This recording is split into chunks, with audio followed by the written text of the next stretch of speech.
la vie du pays.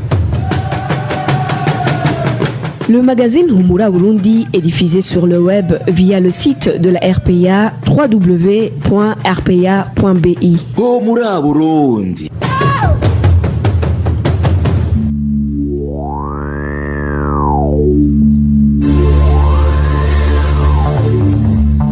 À la présentation, Josiane Mouzaneza. Ingénieur Égide Miemelou assure la mise en onde et la prise d'image. Bonsoir amis fidèles de la RPA, bienvenue au magazine Humura Burundi de ce jeudi 11 mars 2021, dont voici les principales articulations. Crescendo de criminalité au Burundi, une femme a été retrouvée morte, égorgée par des malfaiteurs qui l'ont trouvée chez son mari, à qui elle était venue rendre visite en provenance de l'intérieur du pays. Cela s'est passé la nuit de ce mercredi en zone Musaga. La commission d'enquête de l'ONU sur le Burundi indique que depuis l'accession au pouvoir d'Évariste Ndayishimiye, la violation grave des droits de l'homme reste une évidence, même si son gouvernement fait tout pour jeter la poudre aux yeux à la communauté internationale. Quant à quelques réalisations dans ce domaine, vous le suivrez dans ce magazine. Dans ce magazine, nous vous parlerons également éducation, où bon nombre de personnes s'insurgent contre la récente mesure prise par le ministère de l'Éducation quant à la note exigée pour avoir accès à l'Université du Burundi dans la faculté de médecine. Voilà pour le sommaire. Dans quelques poussières de secondes, le développement de ces titres.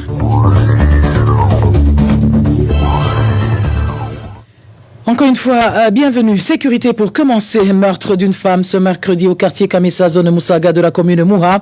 La victime a été retrouvée égorgée. Les mobiles et les auteurs de ce crime ne sont toujours pas connus. Les détails avec Nadège Irakotse.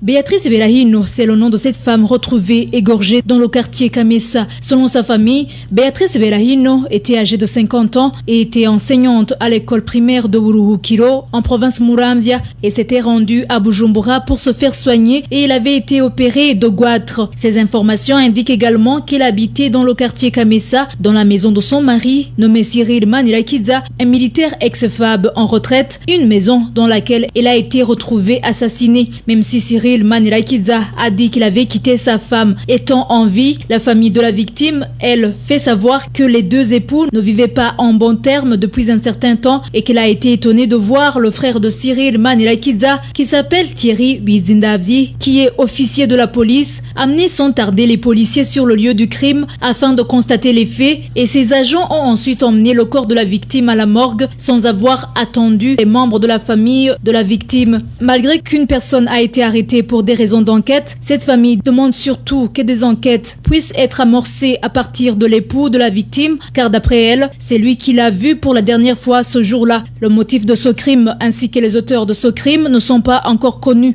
L'officier de police, Thierry Bizindavzi, a fait savoir à la RPA que les enquêtes sont toujours en cours. Nadège Irakodze, page droits de l'homme sans transition. Sous prétexte de la chasse au mouvement rebelle depuis septembre 2020, des militaires ex-FAB et leurs familles, des jeunes de l'ethnie Tutsi, ont été victimes d'exécutions extrajudiciaires, de disparitions forcées, d'arrestations et détentions arbitraires, accompagnées de tortures.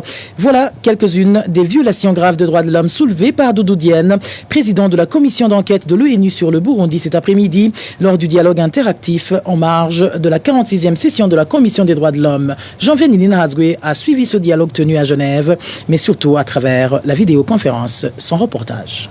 Au cours de ce dialogue interactif en marge de la 46e session de la Commission de l'ONU des droits de l'homme, le président de la Commission de l'ONU d'enquête sur le Burundi, Doudou Diène, a d'abord salué quelques gestes posés par le gouvernement Évariste Ndayishimiye pour par la suite soulever la persistance de la violation grave des droits de l'homme au Burundi. Malheureusement, des violations graves des droits de l'homme ont continué à être commises, notamment à la suite de nombreux incidents sécuritaires qui ont eu lieu depuis l'été 2020.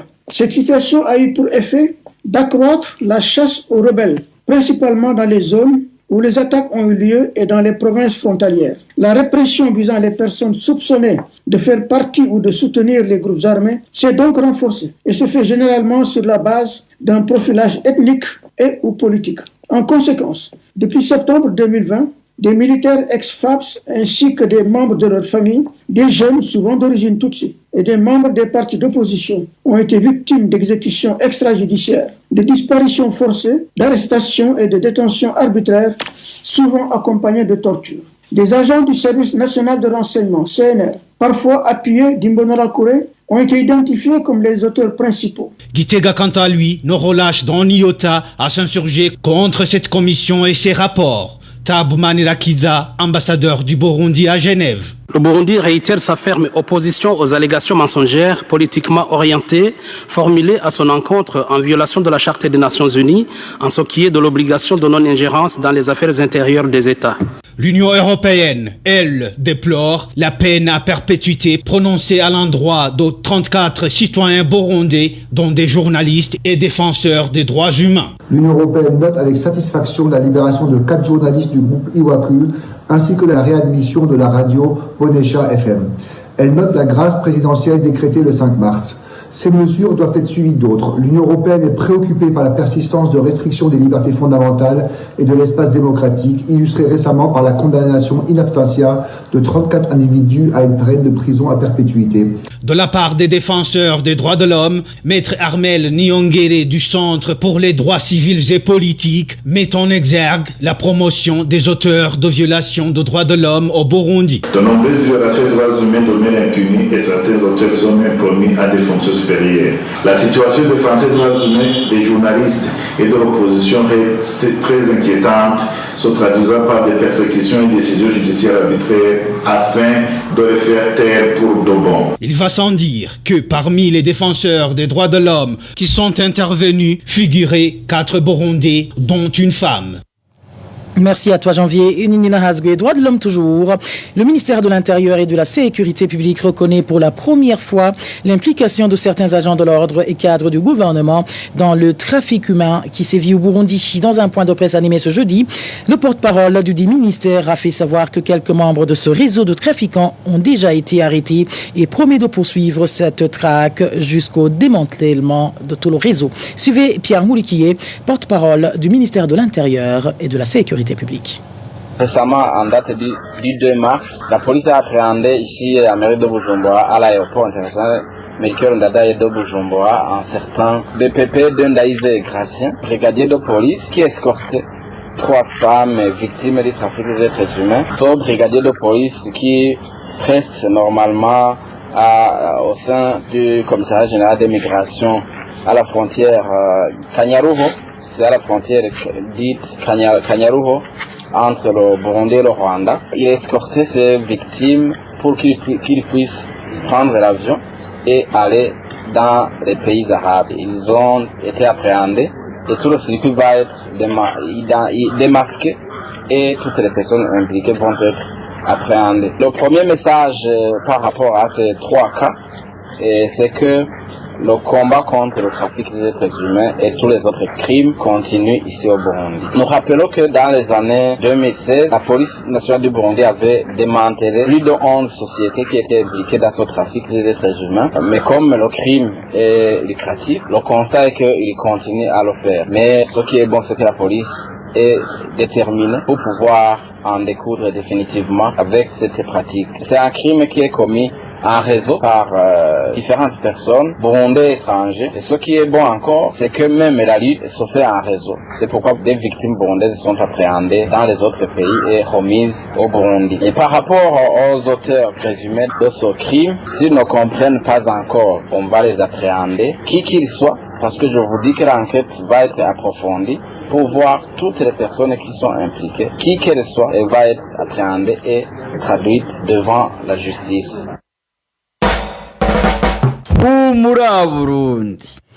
En page gouvernance, la récente mesure prise par l'Office de l'urbanisme, de l'habitat et de construction est arbitraire et pourrait coûter cher aux responsables de cette société. Réaction de maître Gustave Niyonzima qui explique que cette décision devrait être précédée d'une évaluation de sa légalité avec les personnels et les représentants syndicaux des 6 sociétés qui ont fusionné pour former l'OBUA. Suivi. De prime abord, je commencerai par dire que c'est de la pure iniquité notoire qui ne reflète pas le respect de la législation du travail au Burundi. Et ultérieurement, cela risque dans le chef de l'employeur d'avoir corollairement des ramifications judiciaires conséquentes lorsque les travailleurs qui vont être injustement licenciés saisiront le tribunal du travail pour que justice leur soit faite. Dans le cas d'espèce, on voit que ces travailleurs viennent de passer plus de 2 ans au service de leur employeur au moment où il y a eu la fusion. Au niveau des articles 167 et 169 de la loi numéro 1/11 du 24 novembre 2020 portant révision du Code du travail et du décret loi numéro 1/037 du 7 juillet 93, c'est strictement interdit d'abord de modifier unilatéralement un contrat sans l'aval de l'autre partie. Ici, je veux dire que l'employeur ne peut aucunement modifier ou imposer un contrat à son employé de façon unilatérale sans qu'il y ait un consentement mutuel et une entente commune. Et cela doit être aussi approuvé par l'inspection générale du travail, comme l'exigent les articles 163 et 164 du Code du travail. Même au niveau de l'article 167, l'employeur qui envisage de licencier plusieurs membres de son personnel pour des raisons économiques doit préalablement en informer par écrit les représentants du personnel au conseil d'entreprise et les représentants syndicaux pour entendre leurs avis et suggestions sur les mesures appropriées à prendre. Et au niveau de l'article 169, les critères de licenciement pour des raisons économiques qui doivent être mis en avant et que l'employeur doit tenir en compte, c'est l'aptitude professionnelle, la qualification, l'expérience de service, et l'âge et les charges familiales. Maître Gustave Niyonzima craint que cette décision n'ait des visées clientélistes qui vont en dehors du Code du travail. Encore une fois, Maître Gustave Niyonzima.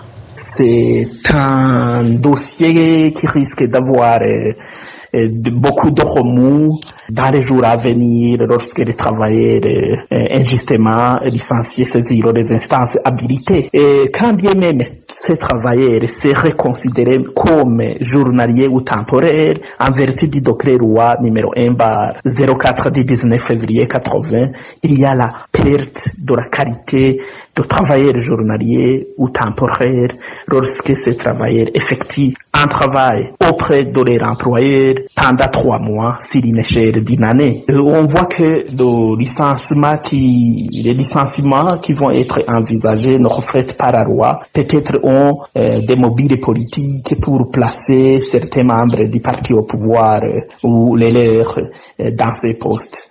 Mais c'est de l'injustice parce que ça ne respecte pas les articles 94, 49, 167 et 169 du Code du travail du 24 novembre 2020. Et les personnels des 6 sociétés fusionnées sont en nombre de 495 et possèdent des contrats non encore résiliés par leurs entreprises de provenance, et ce depuis 2019, date de la création de l'Obuha. Pourtant, le conseil d'administration de l'Obuha a récemment prévu la passation de nouveaux tests de recrutement pour le mois d'avril prochain. Gouvernance, et c'est aussi le président du parti UPRONA qui est accusé par les Badasigana d'avoir détourné plus de 2 milliards de francs burundais sur plus de 3 milliards provenant de la vente de certaines parcelles appartenant au dit parti, des parcelles qui, selon certains hauts cadres du parti de Guagasori, ont pour la plupart été clandestinement vendues. Le point avec Emmanuel Niungeko. Certaines de ces parcelles sur lesquelles sont érigées des maisons qui appartiennent au parti Prona ont été vendues par Abel Gachatsi depuis 2017. Ces parcelles sont celles de la zone Kamenge, celles de la ville de Rumonge, celles se trouvant sur le boulevard de l'Iprona en plein centre-ville de Bujumbura, celles situées à Kumugumia, celles de la zone Nyakabiga et 2 autres de la ville d'Ongozi. Une source parmi les Badasigana révèle le montant qu'a coûté chaque parcelle. Celles se trouvant au marché de Kamenge a été vendu pour 1 milliard de francs burundais, mais il a versé dans la caisse 650 millions. La parcelle de Lumbongue a été achetée à 80 millions. Celle d'Ongozi a été achetée à 120 millions. La parcelle se trouvant au boulevard de l'Uprona a été achetée à 1 milliard 200 millions. Celle de Kumugumia a été vendue pour un montant de 500 millions et celle de Nyakabiga à 380 millions. La 7e parcelle située à Ngozi a été vendue récemment pour 150 millions. Le montant de toutes ces ventes est de 3 milliards 430 millions. La somme versée dans les caisses selon les Badasigana est d'1 milliard 30 millions. Selon les membres du parti Prona, l'honorable Abel Gashatsi est accusé d'un détournement d'une somme de 2 milliards 400 millions de francs burundais. À part une parcelle vendue en zone Kamenge, après consultation des autres membres dirigeants du parti, les autres les a vendus clandestinement. La première parcelle de la zone Kamenge a été vendue légalement car il y a eu l'aval des membres du Conseil supérieur d'orientation. Ce sont ces derniers qui lui ont donné une autorisation de vendre cette parcelle pour que la somme issue de cette vente soit utilisée pour la construction d'une salle à Kumugumia. Malheureusement, les moyens qui devaient servir pour la dite construction, Gashatsi les a utilisés pour construire sa propre maison située au quartier Tchalama. Le Conseil supérieur d'orientation du parti Prona était composé par Gaston Sindimo et Anissé Niongabo, tous les deux actuellement membres de l'Assemblée nationale, Konsili Nibigira, Prosper Abazombanza, Michel Ngachika, ambassadeur Aloïs Rubuka et Atanazi Boyi. Certains membres dirigeants du parti ont toujours souhaité savoir comment ce montant a été utilisé, ce qui serait d'ailleurs à l'origine de la scission en 2 blocs du Conseil supérieur d'orientation du parti Prona. Nous y reviendrons dans nos éditions ultérieures. Emmanuel Niyongeko, les détournements de fonds font également parler à la Sosumo, où les employés de cette société sucrière de Mosso dénoncent le vol du carburant et de l'huile de moteur. À la tête de ces malversations se trouveraient certaines autorités de la dite entreprise. Les détails avec Vicky Chris Ninelitz. Ce vol de mazout et d'huile des machines bulldozers de la Sosumo est commis sous les ordres de certains chefs de service de cette société selon les employés. À titre d'exemple, le nommé Arnaud Nikudze, chef de l'un des services, a volé 200 litres d'huile. Ce qui a étonné les employés est que les victimes de ce vol ont été les mécaniciens du garage Nikez Nahimana et Pascal Ndayegamie. L'un des employés témoigne. En date du 27 décembre 2020, un chef de service du nom d'Arnaud Nikudze a intimé l'ordre à l'employé du nom de John Bigirimana de prendre des bidons contenant du mazout pour les vendre et ce dernier lui a remis l'argent. Mais ce qui nous a fort étonné est qu'on a arrêté des mécaniciens qui travaillent dans le garage car ce sont eux qui ont mis ce carburant dans le garage. L'autre responsable de cette société cité dans cette malversation du carburant est le nommé Elias Manilakiza, chef de section garage. Selon notre source, le 13 février de cette année, ce chef a pris 40 litres d'huile et autres 40 litres de carburant mazout en intimant l'ordre à ses subordonnés.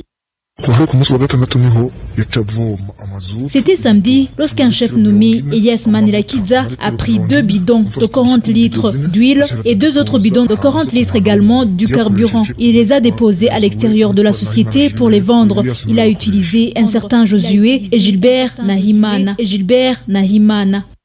Tous ces employés utilisés ont été arrêtés et sont détenus dans la prison centrale de Rutana. Cela a soulevé la colère au sein des employés car ce sont des petits employés qui sont arrêtés au moment où les chefs n'ont pas été inquiétés. Nous avons essayé de joindre Arnaud Nikudze ainsi qu'Elias Manilakiza mais sans y parvenir. Nous avons également essayé de contacter le directeur général de la société Sosumo mais en vain.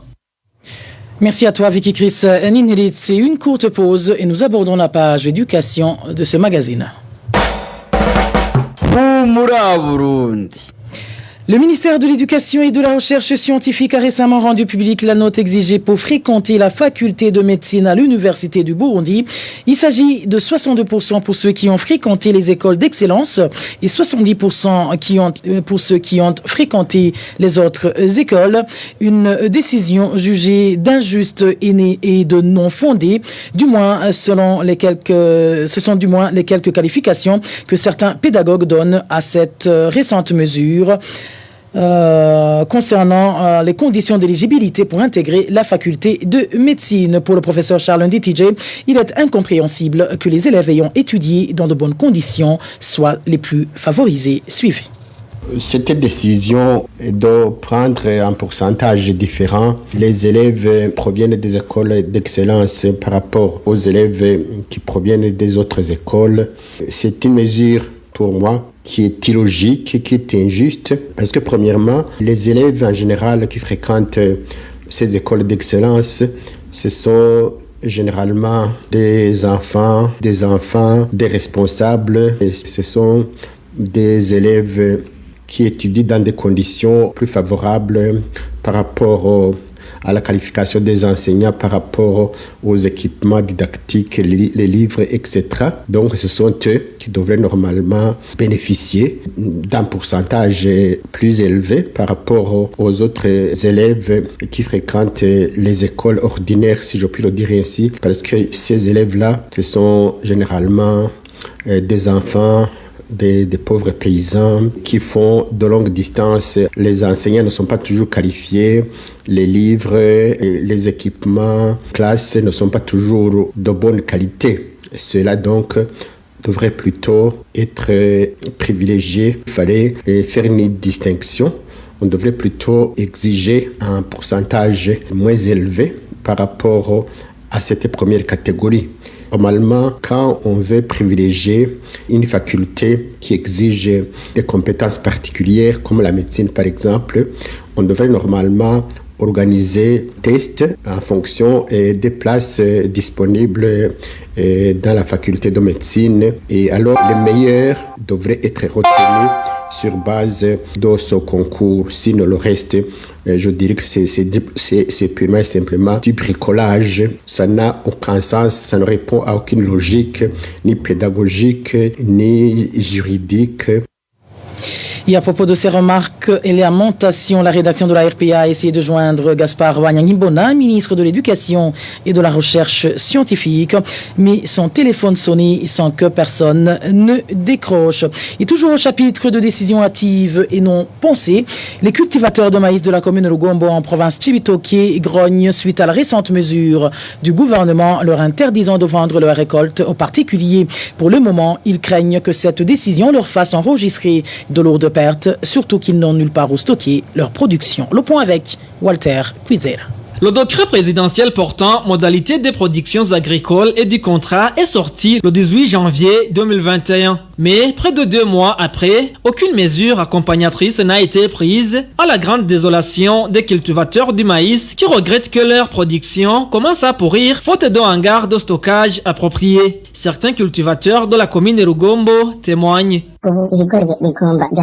Actuellement, les graines de maïs sont en train de pourrir. Nous n'avons nulle part où vendre ce maïs à part le stocker dans nos maisons. Pourtant, le climat avait été propice pour les cultivateurs cette saison. Où allons-nous mettre cette récolte? Surtout que nous ne sommes pas capables de la consommer entièrement. Nous n'avons pas de hangar de stockage. S'il y en avait, nous serions au courant.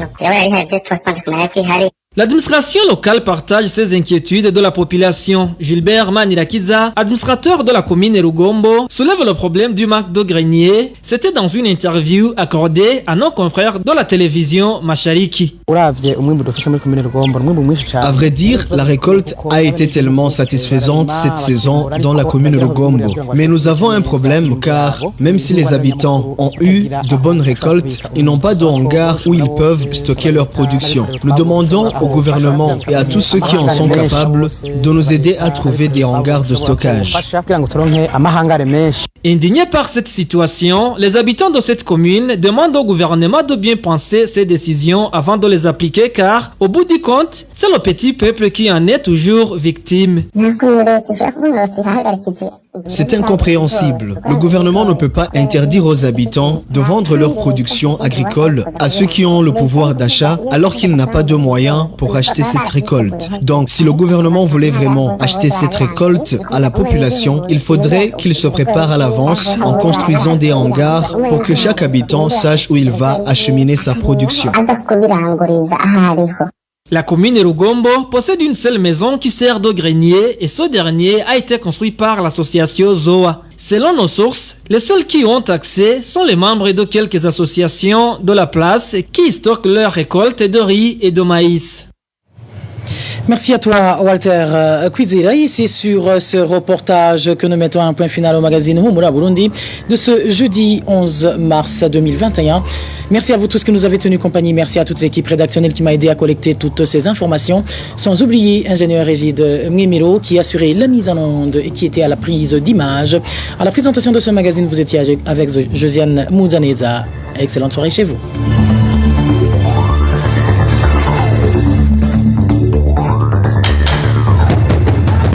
C'était le magazine Humura Burundi. Un magazine complet pour relier les Burundais en exil et ceux toujours au pays à travers une information de qualité.